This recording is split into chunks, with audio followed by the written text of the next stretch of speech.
All right, tuning the guitar. So you could very easily use a tuner for this, and of course I do recommend that, but eventually you're going to need to learn how to tune the guitar to itself. So let's start off and talk about how this can be done. So the very first thing is to understand that there are different pitch and letter names for each string. Starting from low to high, we have an E, A, D, G, B, and E. Now, one of the unique characteristics of the guitar or any stringed instrument is that the same note can be found in a different spot on the guitar.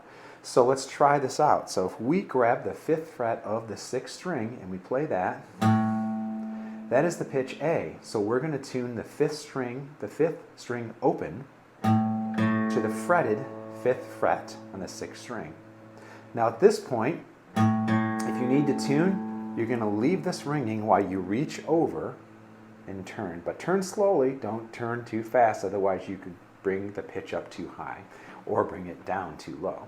Let's move along to the 5th fret of the 5th string. This is the letter name D. We're going to play the 5th fret of the 5th string to the open 4th string.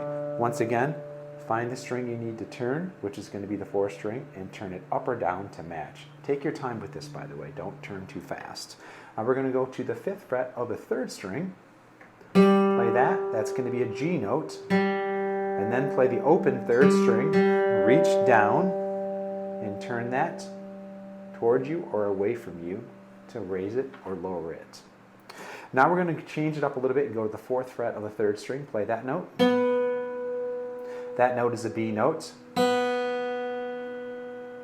You reach over, you're going to turn the 2nd string either towards you or away from you to raise or lower it. Remember to take your time with that.